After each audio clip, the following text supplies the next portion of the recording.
बोले ऐसा है, ये जो नंद बाबा हैं इनका नाम था द्रोण। वसु थे ये, वसु देवता होते हैं ये, अष्टवसु। वसुओं में भी प्रवर थे। और ये जो यशोदा जी हैं उनका नाम था धरा। भगवान ने इनको आदेश दिया था कि जाओ भूमि पर, तो उनका आदेश मान करके जब आदेश मानने के लिए तैयार हो गए तो भगवान ने इनकी आज्ञाकारिता भक्ति देख करके कहा था कि आपको वात्सल्य रस से मैं सींच दूंगा। तो ये तब से अनुग्रहित हैं ये लोग। अच्छा भाई, एक दिन महाराज सो के उठे। क्या सुखदेव जी परम योगी भगवान की एक एक दिन की लीला गाते हैं। ऐसा महाज्ञानी, ऐसा परिव्राजक जो गर्भ से निकलते ही सन्यास ले गया। आप सोचो, यम प्रव्रजंतम अनुपेतम अपेत कृत्यम। ऐसा परिव्राजक शायद ही कोई होगा कि अपेत कृत्यम अनुपेतम, किसी भी संस्कार से रहित थे। संस्कार हो तो उसका त्याग किया जाए, और संस्कार की जरूरत तब है जब विकार हो। वो महाराज नित्य शुद्ध चले, ऐसा विरक्त है, लेकिन बाल कृष्ण की ऐसी लीला गाते हैं एक एक दिन की। बोले सुनो परीक्षित, एक दिन सो के उठे महाराज 4 साढ़े 4 बजे, और काजल वाजल लगाती थी माता जी, तो आंखें मीजते हुए सारे मुंह पे फैल गया। यशोदा जी तो दधी मंथन कर रही थी। मुझे बचपन की याद है कि गांव में बहुत जल्दी सुबह तो आटा पीसने की, घर घर में पीसते थे लोग, और दधी मंथन की आवाज आती थी, इधर उधर सब जगह आती थी। तो एक सुबह सुबह का सुप्रभातम था वो, माताओं का बड़ा काम था वो। तो सभी जगह आवाज आ रही होगी, और यशोदा जी अपना आनंद से बैठी हैं, दधी मंथन कर रही हैं। ये महाराज आंख मलते हुए गए, सीधे उनकी गोद में गिरे। बोले भूख लगी है। उन्होंने स्तन इनके मुख में दिया। वो तो क्या वात्सल्य रस से भीगी हुई है। कृष्ण भगवान की ओर बीच बीच में देख लेती हैं, देखती हैं तो मुस्कुरा देता है। मौज में है, क्या करना है, तो मुस्कुरा देता है। कभी आंख बंद करता, कभी खोलता है, कभी कुछ करता है। यशोदा जी तो आनंद विभोर हैं। इस बीच में तो जो नया ताजा दूध था वो गर्म कर रही थी, वो उबल गया, और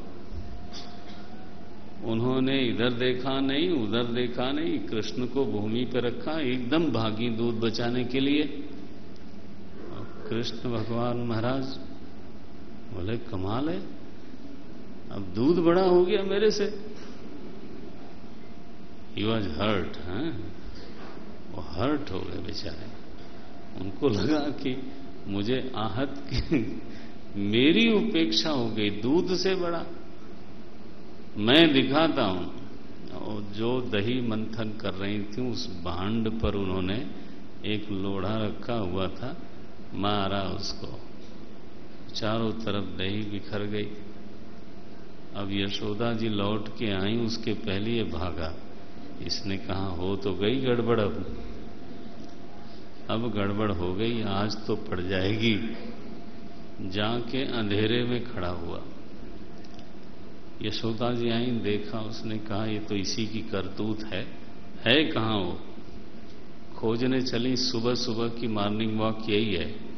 हाँ, खोजने चली, देखा उसको, भागा वो।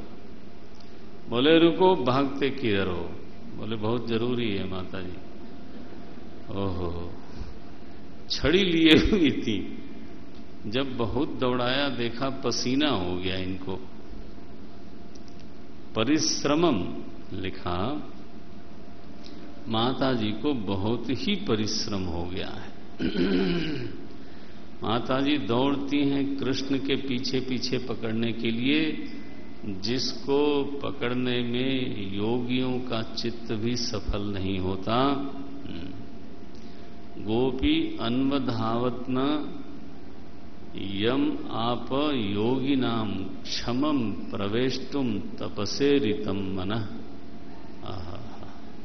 उसके पीछे आज यशोदा जी भागती हैं। जब बिल्कुल नहीं पकड़ पाई तो महाराज वो रुआंसी हो गई, हरा दिया उसने। छोटा बच्चा था, हरा ही देना था। प्ररुदंतम अक्षिणी, अरे रामा। भगवान ने कहा अच्छा अब ज्यादा हो गया मेरे ख्याल से, तो पकड़ा गए और ऐसा भय की मुद्रा बनाई। माता जी ने छड़ी तो क्या छोड़ी, छड़ी छूट गई। हाँ, उन्होंने कहा मारना तो नहीं है, डांटना भी नहीं, लेकिन ये पता नहीं क्या क्या करेगा, तो इसको बांध देती हूं। जो सबका बंधन खोलने वाला है ना, आज माता जी महाराज, आज मैं बांधूंगी इसको। रस्सी निकाली, बांधना शुरू किया, वो भी पेट में।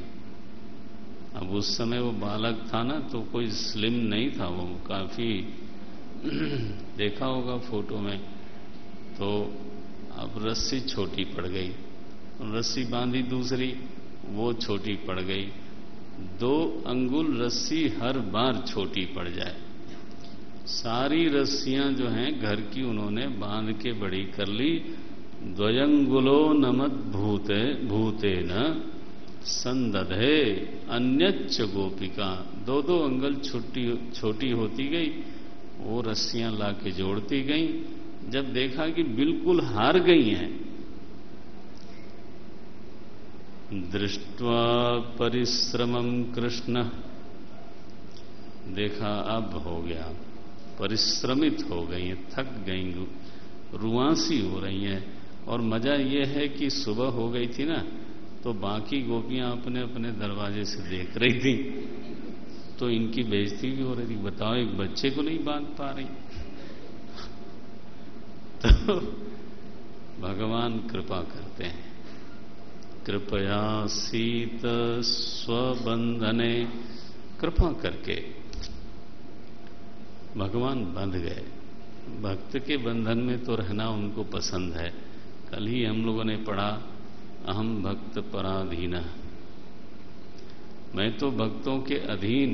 लोग स्वतंत्र समझते हैं, लेकिन मैं तो स्वतंत्र नहीं हूं, बंधन में हूं। सहज स्नेह विवश रघुराई, तो ये तो मालिक साहब यशोदा जी का प्रेम तो क्या कहना। बंध गए, ऊखल में बांधा, ये भारी है ऊखल, कहीं भागेगा नहीं। वो अपने काम में लग गई। ये महाराज उसको खींचते खींचते खींचते बाहर ले आए। वहां 2 वृक्ष थे जुड़वे, अर्जुन के वृक्ष थे, यमलार्जुन। असल में ये नल कुबर और मणिग्रीव, ये कुबेर के दोनों पुत्र थे। ये मतवाले हो गए एक बार, और ये बिल्कुल नग्न होकर के विलास कर रहे थे, स्नान कर रहे थे। तो उधर से नारद जी गुजरे, तो जो वहां स्त्रियां थी तो उन्होंने तुरंत झट वस्त्र पहन लिए, और ये लोग महाराज मदमस्त हैं, तो ये वैसे के वैसे रहे। तो नारद जी ने कहा, भाई कुछ मद ज्यादा ही चढ़ गया है, आप लोगों को ये नग्न रहना बहुत पसंद है, तो ऐसा करो तुम लोग वृक्ष बन जाओ, कभी कपड़े की जरूरत नहीं रहेगी। अब तो ये चरणों में गिरे कि महाराज ये क्या किया आपने। बोले नहीं, हमने थोड़ो किया तो सब आपने। शाप दिया उसको, तो बड़ा बेचारे रोए गाए। उन्होंने कहा कोई बात नहीं, तुम दोनों जाओ, वृक्ष तो बनोगे लेकिन गोकुल के वृक्ष बनोगे, और भगवान कृष्ण के स्पर्श से फिर तुम्हें अपनी गति प्राप्त होगी। तो आज भगवान जो है ना, इनके ऊपर अनुग्रह करना चाहते हैं। तो घसीटते हुए उखल को फंसाया इस पार और बीच में से निकल गए। थोड़ा धक्का दिया तो एक बहुत बड़ी आवाज हुई। बोले अरे क्या हुआ? देखा दोनों पेड़ गिरे पड़े। तो ये फिर से यक्ष बन गए थे। भगवान की इन्होंने स्तुति करी है, अपने लोक को गए, आज इनकी मुक्ति हुई। लोग आए तो सबने पूछा ये पेड़ कैसे गिर गए? वो बच्चे खेल रहे थे, उन्होंने कहा हमने खुद देखा है, यही उस पार गया था बीच में से और इसने ही जोर लगाया था तो ये गिर गए। बोले क्या बात करते हो, अभी तो चलना सीखा है इसने, बड़ी मुश्किल से पेड़ गिरा देगा। झूठ बोलते हो, है ना? आपस की दुश्मनी है तो हमारे ऊपर क्यों राम राम। कृष्ण भगवान मुस्कुराते हैं, बच्चों की ओर देख के शायद ठेंगा भी दिखाया होगा। बाला भाई क्यों नहीं, जब बाला ऊंचू, यही था, इसी ने किया। एक दिन दरवाजे के सामने फल बेचने वाले आई, फल ले लो फल ले लो। अब ये बाल कृष्ण है, छोटे से महाराज, नंगू, और क्या करदनी वर्दनी पहनते हैं। यशोदा जी से कहा फल लूंगा, मैं तो खुद खरीदूंगा। आज मैं देखता हूं खरीदने का मजा क्या होता है। लोग मॉल वगैरह में जाते रहते हैं तो मैं ही जाता हूं। तो अब उस समय देखो पैसा वैसा तो था नहीं, क्रेडिट कार्ड का तो सवाल ही नहीं उठता। माता जी ने कहा जाओ वहां से अनाज ले लो। अब उन्होंने अंजलि भरी और बेचारा क्या सीन रहा होगा, दोनों हाथ भरे हुए कसे हुए ले गया दरवाजे। और जब कहा बेचने वाली से कि मुझे फल दो, तो देखा तो मेरे तो हाथ खाली हो गए, बीच में ही सारा अनाज गिर गया था, वो संभाल नहीं पाए उसको। तो बेचने वाली हंस पड़ी। उसने उनका पूरा हाथ वैसे का वैसा ही था, उसको फलों से भर दिया। भगवान मुस्कुराए, बोले भाई तुम उदार हो तो उदार की टोकरी तो फिर भरनी चाहिए। उन्होंने उसको सोने से भर दिया। राम राम राम, वो आश्चर्य मुग्ध हो गई। तो ये लीला करते हैं भगवान। अब ये जो हमारे उपनंद हैं ना, बुजुर्ग हैं, बड़े ज्ञानवान हैं, उन्होंने कहा भाई ये गोकुल में लगता है कि कुछ वास्तु बिगड़ गया, यहां कुछ उत्पात होता है, रोज ही कुछ न कुछ होता रहता है, तो अब ये जगह छोड़ देनी चाहिए। हमने देखा है, गौ चराते चराते देखा है वृंदावन। अब हम लोग आ गए वृंदावन में, यहां पास में ही एक वृंदावन है। अब तो गांव था पहले, फिर टाउन हुआ। अब हम एक दिन छत पे चढ़ के देख रहे थे तो चारों तरफ 4 दीवानियां बनाई हुई हैं, शायद कुछ दिनों में कुछ और स्वरूप हो जाए।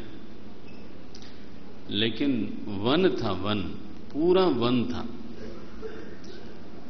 वनम वृंदावनम नाम पशव्यम नवकाननम गोप गोपी गवाम सेव्यम पुण्याद्रि तृणवीरुधम। 28वां श्लोक है ये 11वें अध्याय का। बोले बिल्कुल पशुओं के अनुकूल है। आप सोचिए इतना बड़ा वन होगा कि गिरिराज जो है ना वो उस वन में शामिल थे। भगवान गोचारण करते करते वहां तक चले जाते थे। ये लीला में एक प्रसंग में ये बात आती है, गोवर्धन पर्वत उनके बीच में ही उस वन में आ जाते। सोचो कितना बड़ा होगा एरिया में, उसमें चलना चाहिए। वो हर तरह से हरा भरा तो स्थान है तत्राद्यैव यास्यामः, और इसके लिए कोई बहुत डिले करने की जरूरत नहीं, देर नहीं, अद्य एव, अब हमें चल देना चाहिए। और उन्होंने छकड़ों को जोतना शुरू किया, गोधन को एक तरफ किया, सारी गऊओं को समेटा और बस चल पड़े। तो मुझे आते समय बताया जा रहा था कि जहां से सड़क से मुड़ते हैं तो वहां पे शायद छकड़ा खड़ा किया गया था, तो उसका कुछ नाम बताया, मुझे याद नहीं है। हाँ, तो वहां से मुड़े लोग और श्री वृंदावन धाम में भगवान का प्रवेश होता है। बोलिए श्री वृंदावन धाम की। वृंदावनम संप्रविश्य सर्वकाल सुखावहम तत्र चक्रुर्व्रजावासम शकटैरर्धचंद्रवत्। तो अर्धचंद्राकार छकड़े खड़े हो गए और वहां बस्ती बस गई, ग्वाल बालों की सबकी। और वहीं पर सारा पशु आ गया, गोचारण होता है। भगवान बड़े हुए, कितने बड़े हुए? 4 साल के होंगे, 4.5 साल के होंगे। तभी से महाराज उनको वत्सपाल बनाया गया, गोपाल नहीं। अभी बछड़ा पालने की जिम्मेदारी दी गई। क्या मस्ती! भगवान खुश हैं कि आज तो मेरा दिन है। पगड़ी अगड़ी बांधी, एक वेणु जो है कमर में खोसी। कब से सोच रहे थे कि हमारे बड़े लोग जो हैं बड़ा वेश बना करके, कमली रख करके, लाठी ले करके चलते हैं, हम भी जरा थोड़े ही दिनों में। तो आज उन्होंने नकल करी बड़ों की। तो वेणु जो है कमर में लगाया, लाठी ली छोटी सी, और अपने बाल सखाओं के साथ तो बछड़ों को लेकर के, तो बस्ती से थोड़ी दूर पर ही तो बछड़ों को चराते हैं। उसी समय एक आया महाराज, ये है बकासुर। पहले तो बछड़ा, एक वत्सासुर आया, तम वत्सरूपिणम, वो बछड़ों में मिल गया। बछड़ों में मिल करके और फिर आक्रमण करता है। बोले कदाचित यमुना तीरे वत्सां चारयतो स्वकैहि वयस्यैहि कृष्ण बलयोः जिघांसुर दैत्य आगमत। ये दैत्य है, मारने की इच्छा से बछड़ा बन के आया। भगवान ने देखा ये हमारा वाला बछड़ा लगता नहीं है। तम वत्स रूपिणम वीक्ष्य वत्स यूथ गतम हरि दर्शयन बलदेवाय, बलराम जी को दिखाया, भैया ये बछड़ा अपना तो नहीं लगता है। क्या हुआ? बोले ना, ये गड़बड़ है, इसको जरा पकड़ा जाए। बलराम जी ने कहा मैं पकड़ता हूं। इसकी पिछली टांगें पकड़ ली महाराज, घुमाया उसको, वो अपने आकार में आ गया। पटका कस के तो मरा वो पपात। बालक सारे आश्चर्यचकित हुए और फिर तालियां पीटने लगे, साधु साधु इति, ए मारा, खुश हो गए। एक दिन बकासुर आया है। बकासुर बैठा है शांत, सरोवर है पास में, तो बहुत लंबी चोंच। बच्चे जाके देखते हैं, बोले ये देखो है तो बगुला, बिल्कुल शिला की तरह दिखाई देता है। पास पास जाते हैं, वो कुछ बोलता नहीं, समाधि में है। कृष्ण भगवान जब पास में आए तब उसने निगल लिया उनको। भगवान भीतर जाकर के इतने गर्म हुए कि एक क्षण में, जैसे आप कोई चीज गरम गरम डाल लो ना तो एकदम बाहर करते हो नारायण, एकदम भगवान को बाहर किया और अपने चोंचों से मारने लगा। भगवान ने उसकी चोंच पैर के नीचे दबाई एक, और ऊपर ही वाला हिस्सा पकड़ के उसको फाड़ दिया, फेंक दिया उसको। ये वत्स जो है ना, ढोंग है, ये असुर है, ये बगुला जो है ढोंग है, हिपोक्रेसी जिसको बोलते हैं। ये क्या है कि हम दिखना चाहते हैं कि मैं समाधि में हूं, समाधि को चाहते नहीं हैं, समाधि में होना दिखना चाहते हैं। साधु होना नहीं चाहते, साधु दिखना चाहते हैं। हाँ, माने हमारे मन में भाव तो यह है कि लोग हमको इस रूप में पहचाने, लोग पहचाने या न पहचाने, मैं वो बनना चाहता हूं या मैं वो होना चाहता हूं, ये अभीप्सा, ये इच्छा नहीं है। जो तुलसी बाबा लिखते हैं, कबहू कहो यह रहनी रहोगो, श्री रघुनाथ कृपाल कृपाते, संत स्वभाव गहोगो।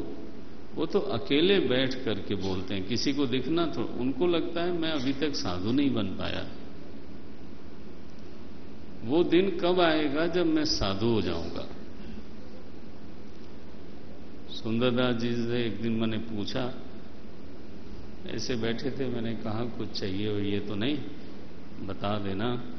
बोले महाराज मुझे साधु बना दो। अरे वो स्वयं बड़े अच्छे साधु हैं। मैंने कहा ये तो फिर मैं भी कहूंगा। तो एक आदमी होता है जो साधुता में प्रतिष्ठित होना चाहता है, एक आदमी है प्रतिष्ठित होने से कोई मतलब नहीं है, वेश बिल्कुल शंकराचार्य जैसा लगना चाहिए। अब ये तो ढोंग हो गया एक तरह का, ये बकासुर है महाराज, बहुत परेशान करता है। भगवान ने इसका जो ढोंग है ना, क्या बोलते हो, कपट को खोल दिया, फाड़ डाला उसको। भगवान की कृपा होवे तो हम लोगों के भीतर भी जो कपट है ना वो जाए पहले। ये वत्सासुर क्या होता है, ये हमारे भगवान की लीला में कई ऐसे असुर हैं जो अपना बन के आते हैं। प्रलंब जो है ग्वाल बन के आया था, ये वत्स बन के आया है। तो कई जो दुष्ट वृत्तियां होती हैं हमारे भीतर, वो अपनी बन करके बाधक बनती है। हम उसको जस्टिफाई करते हैं, काम तो होना ही चाहिए, किसी समय पर क्रोध तो होना ही चाहिए। ये देखो, तो वो अपने ही जो चराने, जिन वृत्तियों का हम पोषण कर रहे हैं, उन्हीं किसी वृत्तियों में एक होकर के और फिर वो असुर रूप धारण कर लेती हैं। भगवान ने उसका वध किया। माने जिन वृत्तियों का हम पोषण कर रहे हैं उन पर भी नजर पैनी होनी चाहिए कि वो पोषण करने लायक हैं या नहीं है। कहीं ये हमारी साधना के विरुद्ध तो नहीं जाती। ऐसा ही है, होता रहता है, साधन करने वाले लोग इस बात को जानते हैं। एक दिन घटना घटी बड़ी मजेदार। कृष्ण भगवान 5 वर्ष के हो गए थे, तो 6 महीने 8 महीने इनको बछड़ा चराते चराते हो गया। तो बोले कि ऐसा करते हैं, कल हम लोग तो वन भोज करते हैं, वन में जाएंगे, सब लोग अपना अपना खाना वहीं लेके जाएंगे, और जब बछड़े इधर उधर कर देंगे, सब चरने चले जाएंगे, तब हम लोग फिर बैठ करके एक साथ सहभोज करेंगे। ओ क्या उत्साह, कृष्ण क्या बात है, कल ऐसे ही करेंगे। सब गए महाराज घर, अपनी माताओं को कहा देखो रोज जैसा खाना मत बनाना, अब बाहर की बात है तो जरा बढ़िया बढ़िया स्वादु भोजन बनाओ। दूसरे दिन सुबह सब लोग अपनी अपनी पोटली में लेकर के पहुंचे वन में। बछड़ों को इधर उधर छोड़ा, बोले पहले हम दूर चलते हैं, जरा देखें तो सही जंगल को। जंगल में अंदर गए तो एक उनको दिखाई दिया, जैसे वो कहते हैं ये बहुत बड़ा गेरू का पहाड़ है और उसमें ये कंदरा है। कैसी कंदरा, जैसे सांप हो और उसका मुंह खुला हुआ हो। देखो तो भला पहाड़ ऐसा भी होता है, और वो सच में ही सांप था। लेकिन उनको लगता है इतना बड़ा सांप थोड़ा ही तो पहाड़ है, जीभ लाल दिखती है उसकी। बोले ये देखो जीभ जैसा है, जीभ ही थी वो। महाराज सारे घुस गए अंदर, चलो देखें अंदर क्या होता है। कृष्ण भगवान बोले आज एक और काम करना पड़ेगा। वो बाहर खड़े रहे तो ये अंदर सबके सब चले गए, उसने कुछ नहीं किया क्योंकि उसका निशाना तो भगवान पे था।